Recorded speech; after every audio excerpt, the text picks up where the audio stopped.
Bienvenue pour cette émission de Conflit, une émission un peu particulière puisque nous la tournons au Caire. Nous sommes au Caire pour quelques jours avec des rencontres tout à fait passionnantes et intéressantes. Et nous allons au cours de cette émission avec Tigran Yegavian, qui est membre du comité scientifique de Conflit, que vous pouvez trouver régulièrement dans nos colonnes, aborder l'Égypte, à la fois l'Égypte contemporaine, mais également l'Égypte de l'histoire de l'Égypte. Nous allons notamment remonter à l'époque de l'Empire ottoman. Il y a un élément qui me marque beaucoup quand on se promène dans les rues du Caire, c'est de voir qu'il y a énormément de livres.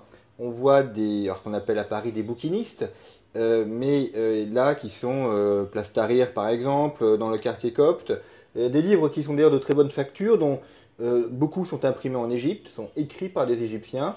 On voit aussi beaucoup de librairies, enfin je dis beaucoup, on en a croisé au moins 4 ou 5 ces derniers jours, ce qui est quand même assez important, ce qui donne aussi une indication du niveau intellectuel, ou du niveau de débat intellectuel, de ce qu'est le Caire aussi en tant que ville intellectuelle du monde arabe. Effectivement, Jean-Baptiste, il y a ce fameux dicton arabe qui dit les Égyptiens écrivent, les Libanais publient, les Syro-Irakiens lisent. Mais je crois que tous les maillons de la chaîne se retrouvent aujourd'hui en Égypte compte tenu du très bon niveau, je dois dire, du paysage des maisons d'édition égyptiennes. C'est-à-dire qu'en l'espace de 15-20 ans, on peut observer que ces maisons sont montées en gamme. Alors on observe énormément de traductions aussi, traductions d'ouvrages sciences humaines, de philosophie, littérature, de l'anglais. L'anglais est encore très présent, mais aussi du français. On a eu l'occasion aussi de voir des romans de Michel Houellebecq traduits en langue arabe.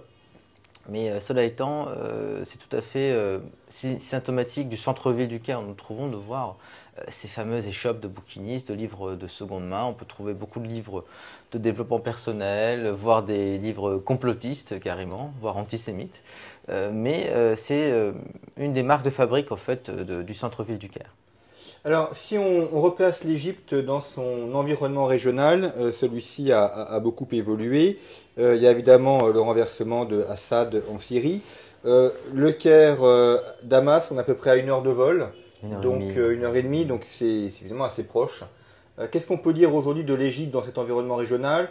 La Syrie, la guerre à Gaza, frontière évidemment avec l'Égypte via le Sinaï. Comment est-ce que tout cela est perçu? Non, il faut croire que les Égyptiens, à lire ce que dit la presse gouvernementale, la presse officieuse, notamment le grand quotidien Al-Ahram, qui veut dire les pyramides, dans sa version anglophone, qui est d'excellente facture, mais aussi arabophone, on peut dire que les Égyptiens voient le changement de régime en Syrie avec énormément de réserve, pour ne pas dire de prudence, compte tenu qu'ils perçoivent dans ce changement de régime donc un déplacement du curseur du pouvoir syrien vers la nébuleuse islamiste. Alors ils sont salafistes.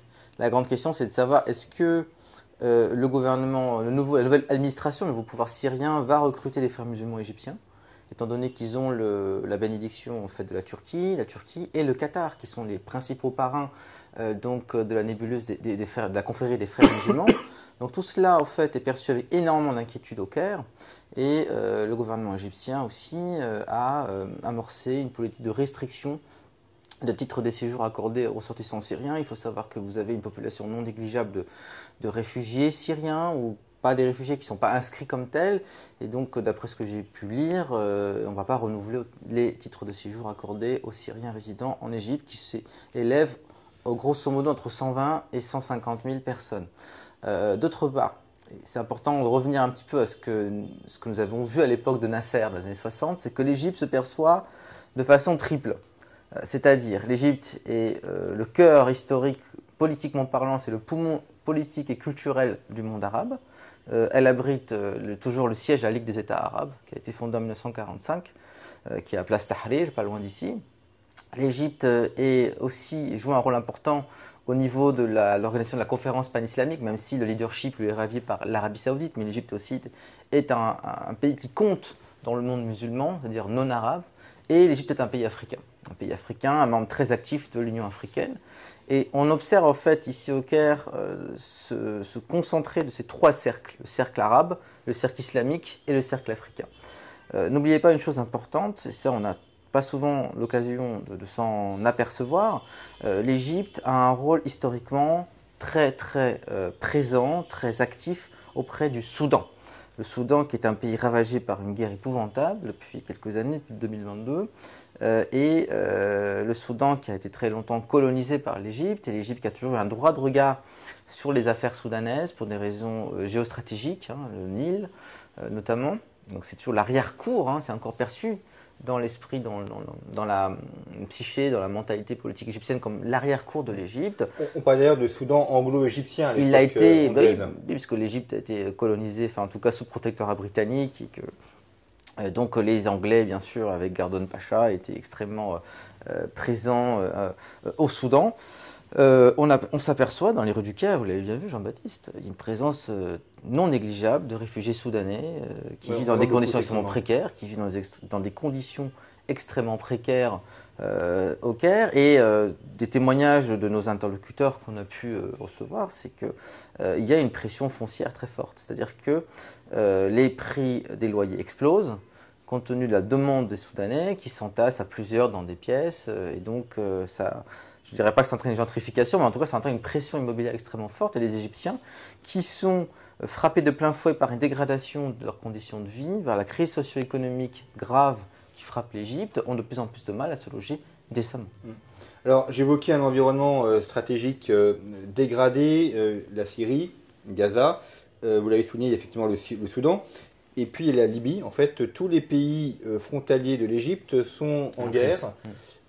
L'Égypte est un pôle de stabilité dans une mer de guerre et qui dure depuis longtemps. La Libye, depuis 2011, on a d'ailleurs consacré à Conflit une émission sur la Libye. Évidemment, ça met l'Égypte dans une situation compliquée. Si on rajoute en plus le conflit en mer Rouge avec les Houthis, donc qui a des conséquences sur le canal de Suez, avec une baisse du trafic, le canal de Suez étant quand même l'une des principales sources de revenus évidemment de l'Égypte, on comprend que ce pays, entre la baisse de ses revenus, la peur évidemment pour les touristes d'un problème éventuel, des réfugiés qui arrivent, c'est évidemment une situation très compliquée. Oui, c'est comme si en fait le pouvoir égyptien dansait sur un volcan en fumée, compte tenu de tous ces facteurs que vous avez mentionnés. Le pouvoir égyptien voit d'un très mauvais œil le Hamas palestinien. C'est pas du tout un soutien du Hamas. N'oubliez pas que le Hamas palestinien, c'est la branche palestinienne des frères musulmans. On oublie souvent ce détail.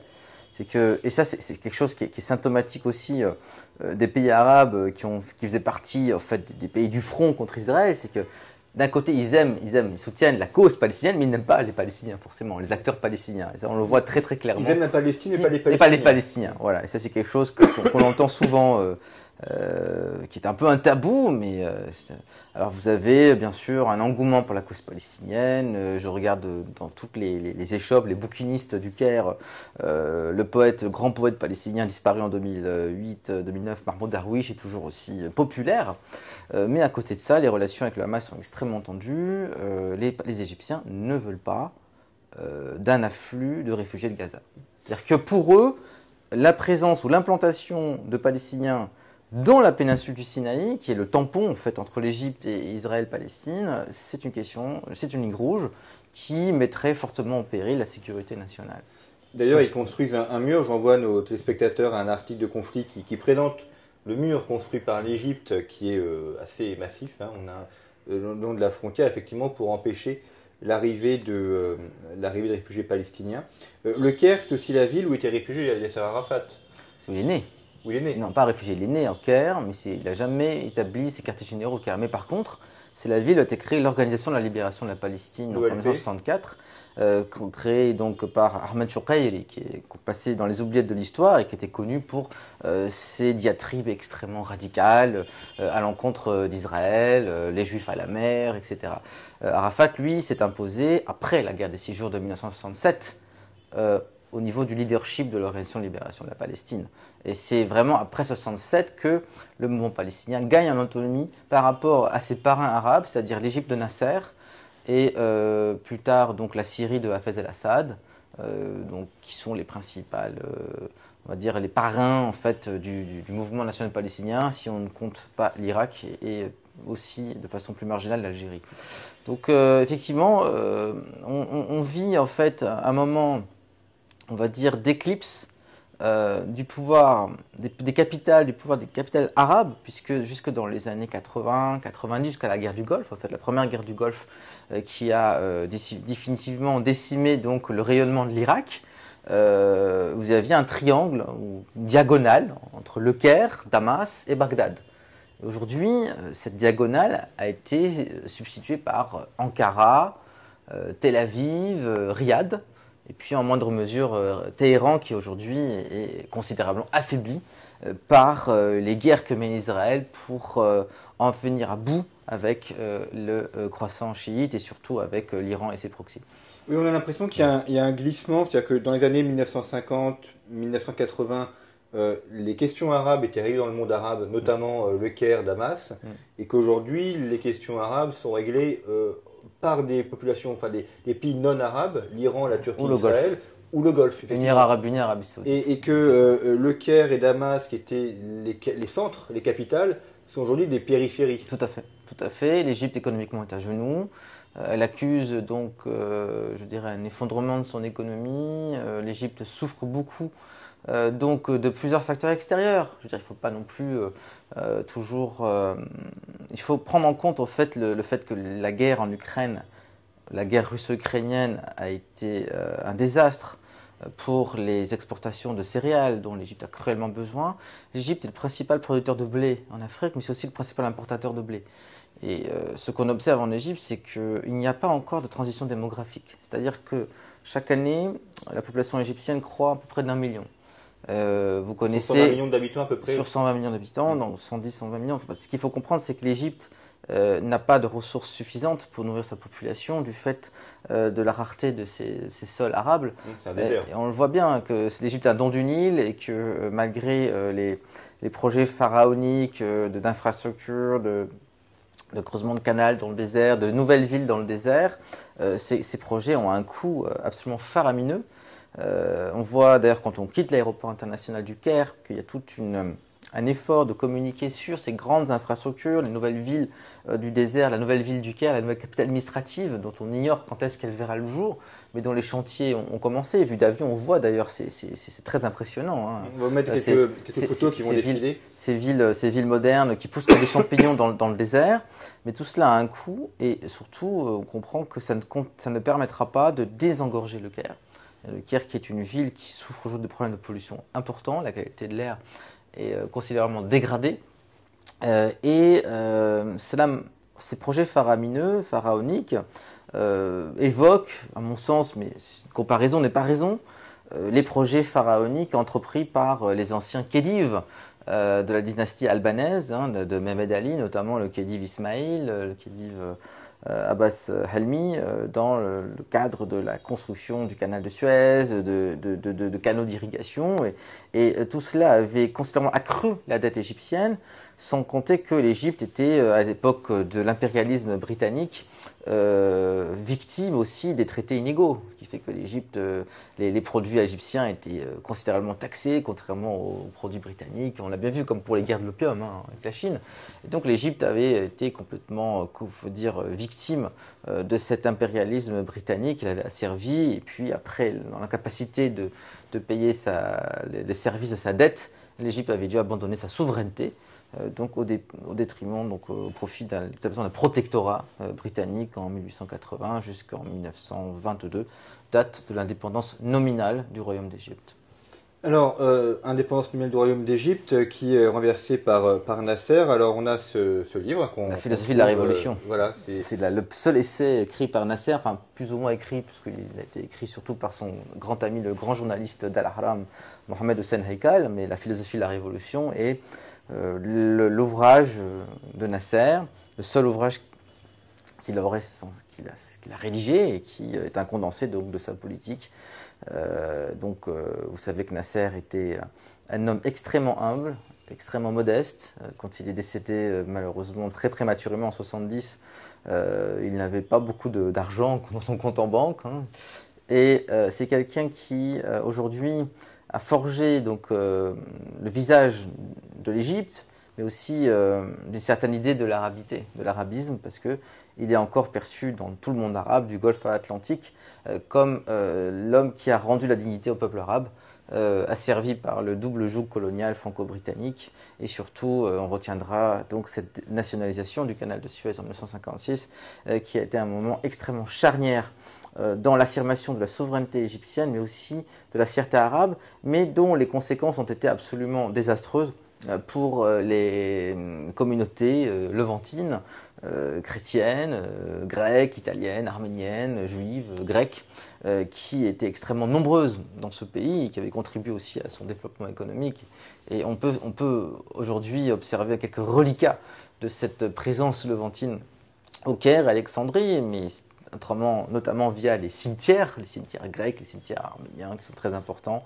On le voit dans le vieux Caire, à côté Alors, on va revenir sur les questions du Levant, mais un peu ultérieurement. Ce que marque, par exemple, sur la couverture, c'est que, bon, on a la photo de Nasser, c'est normal, et on voit aussi une photo justement de la guerre de Suez, donc des soldats égyptiens sur le canal de Suez. C'est également des éléments qu'on retrouve dans le métro. On a des murs peints avec le canal de Suez. Donc cette date de 1956 de la guerre de Suez, on peut dire que c'est un acte un peu fondateur, une sorte de deuxième indépendance. Oui, parce que la première indépendance, en fait, on le doit à Saad Zarloul, qui était grand leader du parti WAFT, le parti, donc la délégation.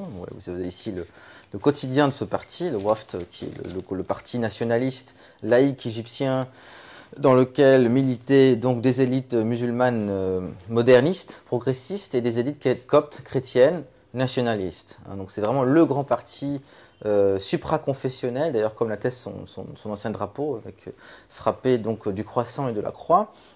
Saad Zarloul est le grand-père de la nation égyptienne, qui était aussi très favorable à l'émancipation des femmes en Égypte.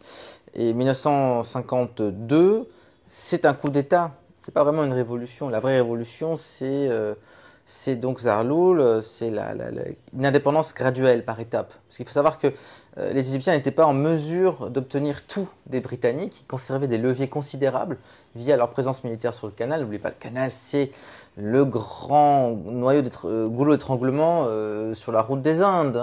Et donc les Égyptiens n'étaient pas en mesure de réclamer davantage aux Britanniques.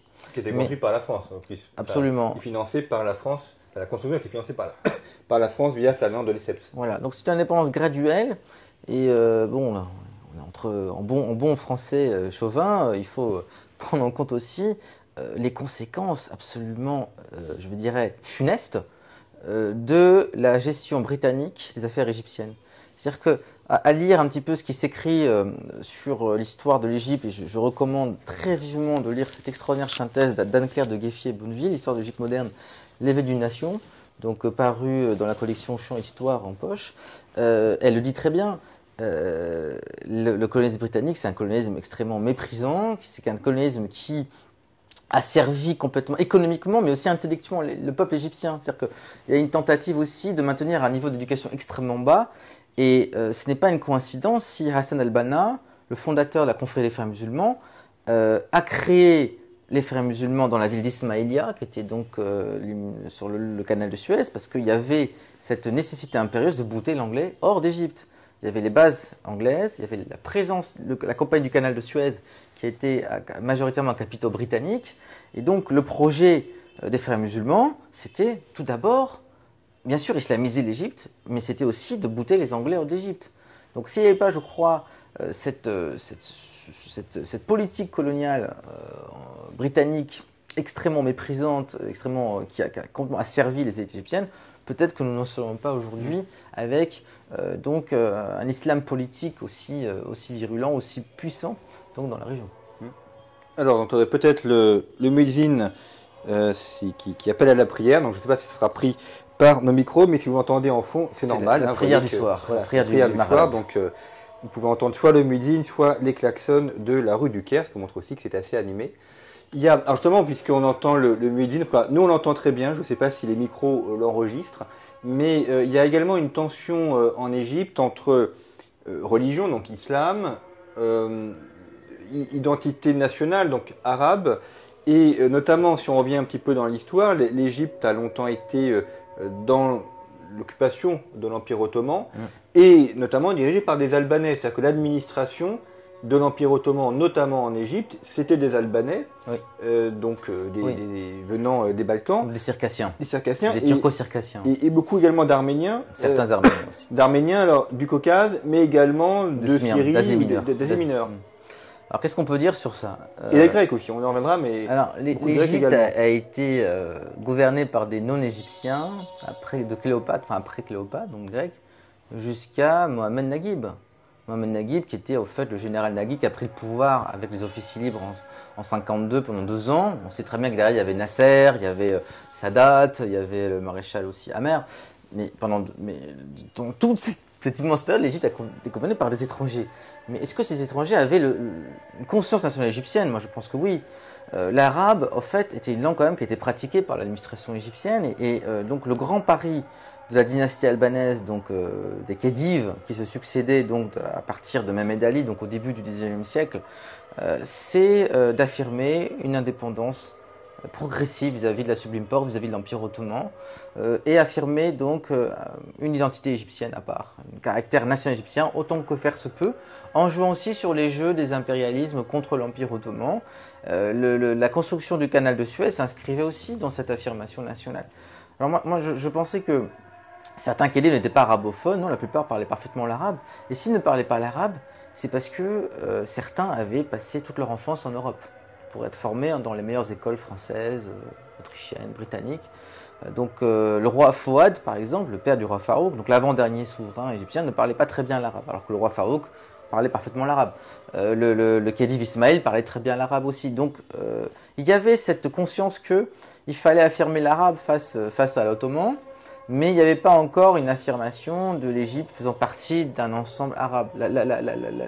La conscience arabe, elle arrive en fait surtout à partir des années 1930, lorsque vous avez le problème de la Palestine. La question palestinienne, on est voisins de la Palestine, la colonisation sioniste qui pose un véritable défi sur donc les germes d'un conflit, et donc c'est à partir de là, et surtout le fait que l'Égypte a joué un rôle très important dans la mise en place, non pas d'une société des nations arabes ou d'une ONU arabe, mais d'une Ligue des États arabes, ce qui est un ensemble en fait très lâche, étant donné que la Ligue des États arabes a toujours été qu'un club diplomatique, mais c'est une idée anglo-égyptienne, qui était en fait essentiellement animée par la volonté de contenir, à l'époque, une famille royale qui comptait, c'était les Hachémites, puisque les Hachémites avaient le pouvoir en Jordanie, en Transjordanie et en Irak.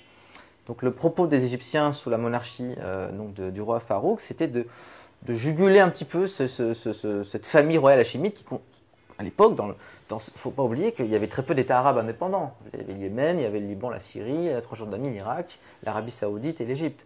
Et la Libye. La Libye plus tard, en 51, plus tard. Les Hachimites, on les a toujours en Jordanie. Oui, mais ils sont malheureusement plus que l'ombre d'eux-mêmes par rapport à l'éclat des Hachimites au début du XXe siècle. S'agissant des autres élites, les turco-circassiens, vous avez effectivement des chrétiens. Alors, en Égypte, on a eu deux premiers ministres chrétiens dans toute l'histoire moderne. Le premier, c'était Noubar Pacha. Noubar Pacha, dont c'est nos ancêtres. Qui est un de mes ancêtres, effectivement, puisqu'il descend. Donc, moi, je descends des Noubars du côté de ma grand-mère maternelle, qui était son arrière-petite-fille. Elle-même, ma grand-mère maternelle était égyptienne. Mon grand-mère paternelle était née en Égypte. Noubar Pacha était un homme assez exceptionnel et un petit peu oublié.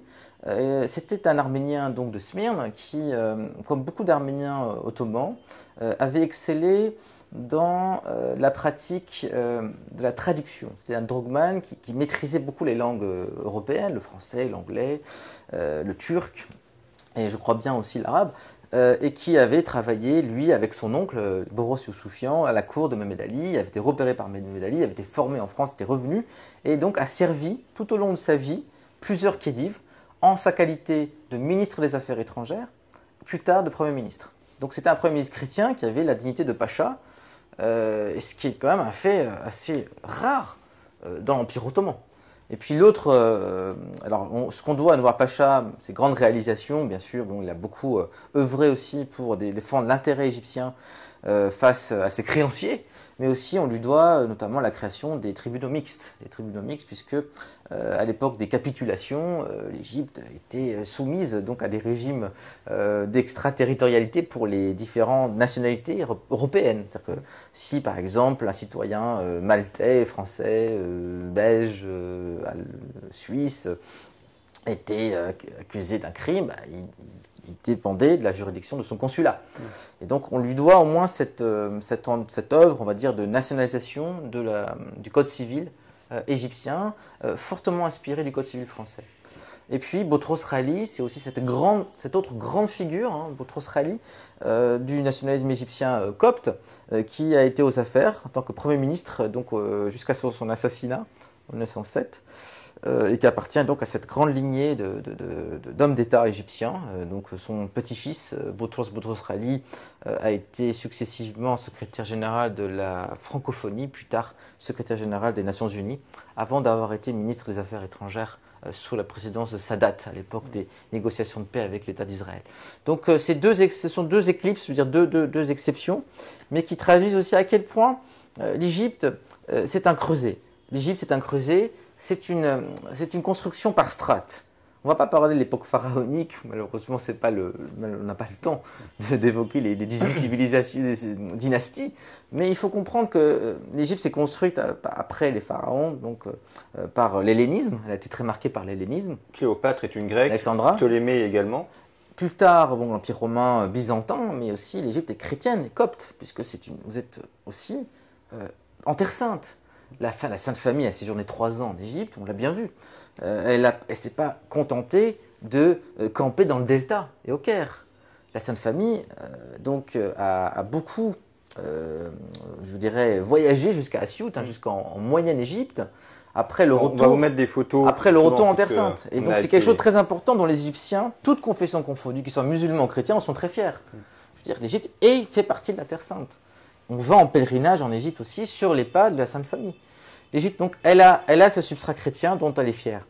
L'Égypte est aussi, et ça c'est un grand tabou aussi, mais elle a été très marquée par le chiisme, puisque la dynastie fatimide qui a construit le Caire, qui a construit la capitale actuelle, était donc de confession chiite. Et puis plus tard, l'Égypte elle est sunnite aussi. Donc elle est construite par toutes ces strates, et aujourd'hui, donc c'est la responsabilité du pouvoir actuel que d'entretenir ce patrimoine,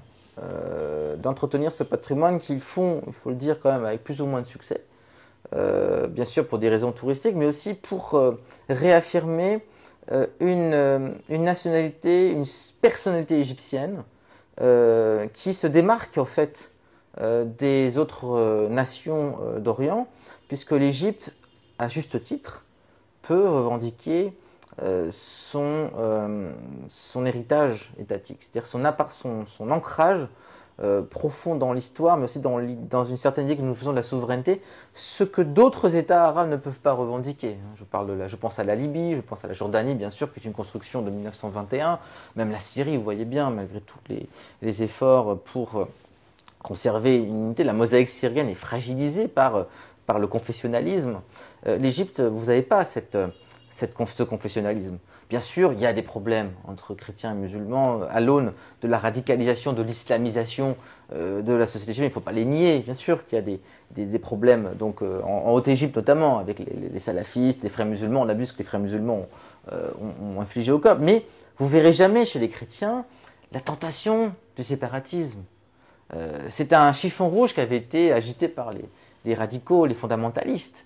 Mais jamais vous verrez chez un copte la revendication d'une autonomie dans les régions où ils ne sont même pas majoritaires, mais ils constituent une importante population. Je pense surtout à la région d'Assiout, donc en Moyenne-Égypte, où il y a beaucoup de villages coptes.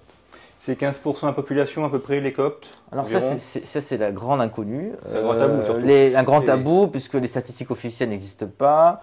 Je dirais que le gouvernement a tendance à minorer ces chiffres et les Coptes à les grossir. Pour moi, je dirais on est entre 8 et 10%. Mais par contre, ce qu'il faut noter, c'est deux choses. La première, c'est qu'ils sont sous-représentés par rapport à leur poids démographique réel, puisqu'on n'avait pas de ministre copte. Au Parlement, ils sont sous-représentés numériquement, aussi au niveau de l'armée, au niveau des préfectures, des gouvernorats. Et puis, de l'autre, il y a un nationalisme copte très fort, très puissant. Je veux dire, les Coptes ont toujours été très hostiles à Israël, à la paix avec Israël. D'ailleurs, c'est ce qui a valu au pape Shenouda, ancien pape Shenouda d'heureuse mémoire, d'être embastillé par Sadat pour son refus des accords de Camp David, son opposition aux accords de paix avec Israël. Alors Copte, ça veut dire égyptien en grec. En grec ancien, Akyptos veut dire égyptien.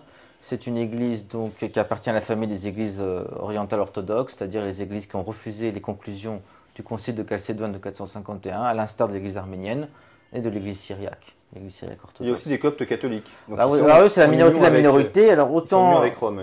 Voilà, les Coptes orthodoxes représentent l'église de Saint-Marc. Hein. L'église patriarcale Saint-Marc d'Alexandrie, c'est à peu près 8 millions de personnes, 8 à 10 millions.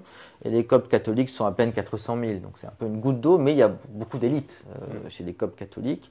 Vous avez, ah oui, c'est important de prendre en compte, c'est que la grande particularité du christianisme égyptien, c'est contrairement, déjà c'est le réservoir démographique du christianisme oriental, puisqu'il y a une hémorragie démographique chez les chrétiens irakiens, syriens, libanais, palestiniens, qui sont aujourd'hui bien plus nombreux en dehors des frontières de leur pays historique, leur pays d'origine. Or que chez les Coptes, il y a beaucoup plus de Coptes en Égypte qu'en diaspora. On évoquait tout à l'heure la question de la mémoire et du passé. Alors, il y a ce grand musée qui a ouvert en octobre 2024, qui est d'ailleurs absolument magnifique. Enfin, c'est une très belle réalisation muséale et pour tout ce qui est archéologie égyptienne, donc qui est près des pyramides. Et puis, il y a également le musée copte. Alors, c'est vrai que c'est pas forcément ce que les touristes vont voir quand on va en Égypte. Généralement, on va voir les pyramides, le Sphinx, et puis Sharm el-Sheikh ou Luxor et Abu Simbel. Le package. Voilà, mais si vous avez un peu de temps au Caire, on ne peut que vous conseiller d'aller voir le musée copte. D'abord, ça permet quand même d'avoir 1000 ans d'histoire. Hein, on est des premiers temps de l'ère chrétienne, puisqu'évidemment le Christ, avec la Sainte Famille, ont vécu au Caire jusqu'au 11e, 12e siècle. Donc 1000 ans d'histoire, c'est quand même pas rien. On se rend compte également qu'on est là dans un élément qui a énormément compté pour l'histoire du christianisme, notamment à travers le monachisme, donc les moines du désert, je pense notamment à Saint-Antoine. Et ce musée est très intéressant. Il a été d'ailleurs inauguré et en partie financé par l'État égyptien et notamment par Hosni Moubarak, donc ça montre bien aussi qu'il n'y a pas d'opposition entre les deux. On a des pièces superbes, notamment la conservation a été permise par le climat égyptien, comme on est dans un climat chaud et sec. Il y a notamment un élément qui m'a beaucoup ému, c'est quand on voit des vêtements, par exemple, du 4e siècle, les chasubles, qui sont parfaitement conservés. Il y a même les couleurs encore. Très belle. C'est exceptionnel qu'on ait des vêtements qui aient près de 1500 ans d'histoire. Et puis des livres également, on a des parchemins. Il y a des manuscrits en arabe et en copte. Le plus vieux psautier qui est conservé. Là aussi, c'est des pièces magnifiques. Oui. Les icônes aussi.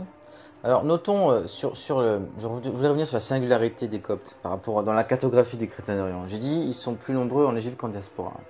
Et puis ils sont représentés à tous les niveaux de la société. Vous avez les paysans de la Haute-Égypte, la moyenne Égypte copte, vous avez les chiffonniers du Caire, donc vous avez ce prolétariat, ce petit peuple copte qui a la foi du charbonnier, puis vous avez les élites économiques. Les grandes fortunes, comme Nagui Sawiris, le patron de Rascom, le télécom égyptien.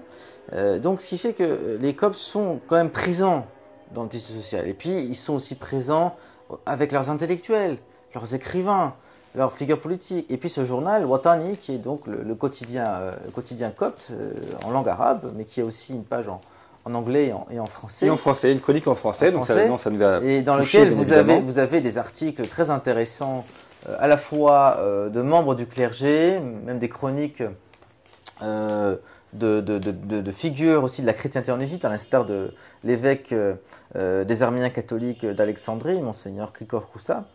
Tout cela pour vous montrer que les Coptes sont profondément ancrés dans le tissu social national égyptien. Il faut toujours, quand on aborde la question des chrétiens d'Orient, voie de disparition, il faut toujours relativiser sa disparition compte tenu du dynamisme démographique de la communauté copte égyptienne. Alors on a commencé en parlant des livres et de la vie intellectuelle. On en a la preuve, vous voyez, ça c'est des choses qu'on a trouvées dans la rue, enfin oui au sens propre, puisque les bouquinistes sont dans la rue et c'est quand même très émouvant et très intéressant de voir que même à l'heure d'Internet, des DVD et autres, on vend encore énormément de livres dans les bibliothèques, dans les librairies, pardon, et dans les bouquinistes de la rue. Et ça vous montre aussi que le Caire continue à avoir cette vie intellectuelle majeure. Pour Conflit, moi j'ai sélectionné 3 coups de cœur récents, étant donné que nous sommes une revue qui œuvre énormément pour la compréhension des relations internationales, des questions internationales, comprendre quel est le point de vue égyptien du monde, quel est le point de vue donc des diplomates égyptiens. L'Égypte est un pays qui a produit de brillantissimes diplomates à l'échelle du monde arabe, bon, l'Algérie aussi, mais il faut penser à la figure d'Amr Moussa. Amr Moussa qui a été très longtemps ministre des Affaires étrangères de l'Égypte, plus tard secrétaire général de la Ligue des États arabes. Donc ici, vous avez son autobiographie, mais dans lequel il revient sur son parcours professionnel.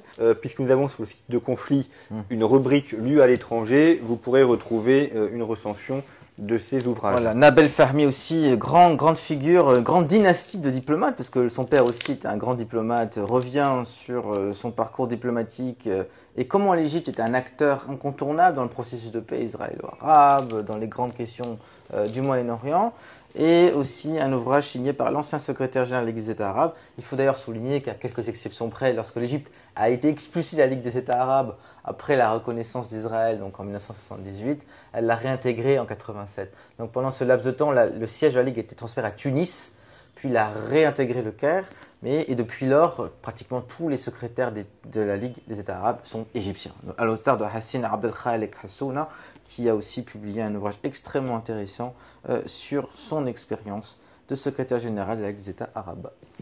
Merci beaucoup Tigrani Gavian d'avoir présenté en quelques minutes cette histoire de l'Égypte. Voilà une émission particulière et spéciale. J'espère que vous aurez l'occasion de l'apprécier. On vous proposera également d'autres émissions de ce type.